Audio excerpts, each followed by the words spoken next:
الرحمن الرحیم مالک یوم الدین ایاک نعبد و ایاک نستعین بسم اللہ الرحمن الرحیم ربنا تقبل منا انک انت السمیع العلیم صلوات پر محمد و آل محمد بسم اللہ الرحمن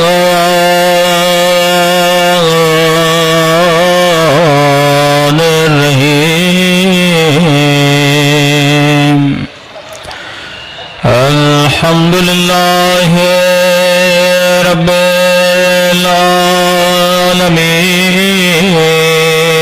العالمین الحمد للہ کما هو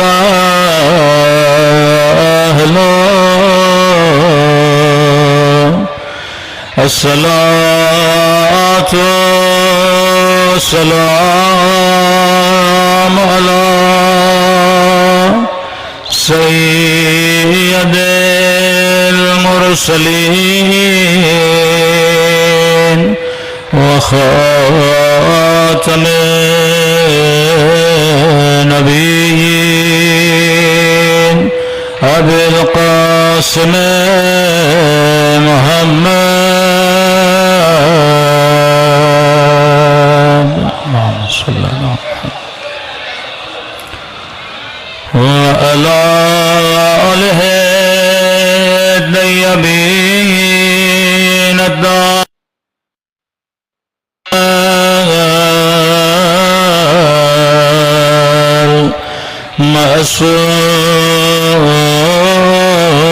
المعصومين سب مل کے اپنے مولا کے ظہور کی دعا اللہم کل ولیک وزواتک علیہ وعلا آبائے فی هذه الساعة وفي كل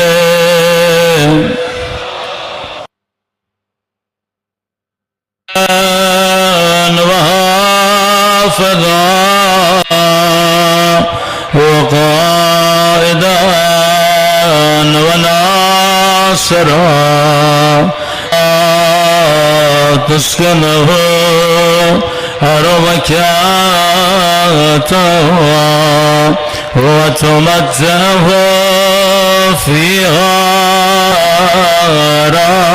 راحمين صلوات پڑھے محمد وآل محمد بسم اللہ الرحمن الرحیم رب اشرح لی صدری ویسر لی امری واحلل عقدۃ من لسانی یفقهوا قولی اما بعد فقد قال سبحانه وتعالى يا ايها الذين آمنوا اتقوا الله وكونوا مع الصابرين صلوات پر محمد وعلى محمد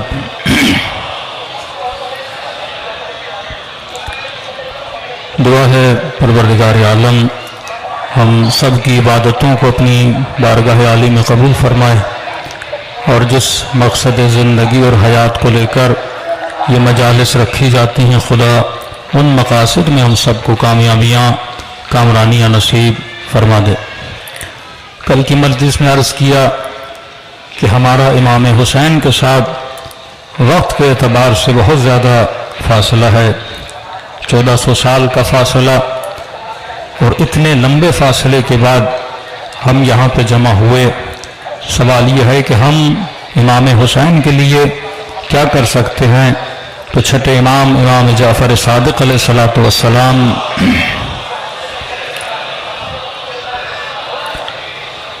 میرے مولا فرماتے ہیں کہ کچھ حقوق ہیں اہل بیت کے کچھ حقوق ہیں کچھ رائٹس ہیں شہداء کے کہ آج اگر ہماری نسلیں دین کے قریب ہیں اور اگر آج آپ کے بچوں کے دلوں میں دین کی محبت ہے حرارتاً فی قلوب المؤمنین ہے یہ احسان ہے امام حسین کا واللہ آپ چلے جائیے مختلف ممالک میں دورہ کیجئے آپ کسی مسلمان سے صرف اتنا پوچھئے